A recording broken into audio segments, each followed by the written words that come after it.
রাজনৈতিক দলের নেতৃত্ব পাওয়ার পর বাড়ি ফেরার পথে ব্যাপক শোডাউন দিয়েছেন জাতীয় নাগরিক পার্টি এনসিপির উত্তরাঞ্চলের মুখ্য সংগঠক সার্জিস আলম।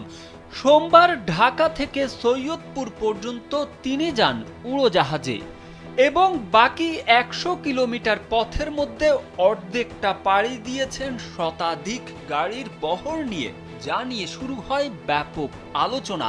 বিষয়টি নিয়ে এবার সার্জিসের উদ্দেশ্যে খোলা চিঠি দিয়েছেন জাতীয় নাগরিক পার্টির জ্যেষ্ঠ যুগ্ম সদস্য সচিব ডাক্তার তাসনিম জারা। মঙ্গলবার নিজের ভেরিফাইড ফেসবুক আইডিতে তাসনিম লিখেন, প্রিয় সার্জিস, আমি এই চিঠিটি লিখছি আমাদের দলের একজন রাজনৈতিক কর্মী হিসেবে, দলের নীতিগত অবস্থান ও স্বচ্ছতার প্রশ্ন থেকে। সম্প্রতি তোমার নিজ জেলায় শতাধিক গাড়ির একটি বড় বহর নিয়ে প্রবেশ করায় জনগণের মনে যৌক্তিকভাবেই কিছু প্রশ্ন তৈরি হয়েছে। এরপরে তাসনিম সার্জিসের আর্থিক অবস্থা তুলে ধরে বলেন, তুমি কিছুদিন আগেই প্রকাশ্যে বলেছিলে আমার আসলে এই মুহূর্তে কোনো টাকা নেই, ধার করে চলতেছি। এইটাই হচ্ছে রিয়েলিটি।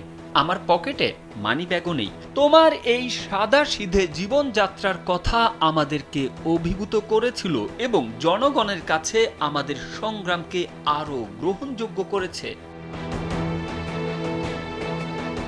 এরপরেই সার্জিসের বিশাল গাড়ি বহর সহ বড় আয়োজনের ব্যাপারে প্রশ্ন তুলে তাসনিম জারা লিখেন, এর অর্থায়ন ও ব্যবস্থাপনা কিভাবে হয়েছে তা নিয়ে মানুষের মনে প্রশ্ন আসাটা স্বাভাবিক।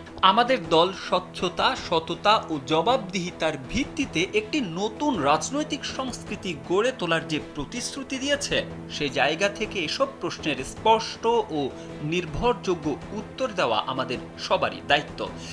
এরপরেই সার্জিসের কাছ থেকে উত্তর পাওয়ার আশা করে তাসনিম লিখেন, আমি আশা করি বিষয়টি তুমি আন্তরিকতার সাথে বিবেচনা করবে এবং জনগণের সামনে একটি গ্রহণযোগ্য ও পরিষ্কার ব্যাখ্যা তুলে ধরবে। এতে জনগণের কাছে দলের ভাবমূর্তি আরও শক্তিশালী হবে বলেই আমার বিশ্বাস। তারেক আহমেদ, কালবেলা।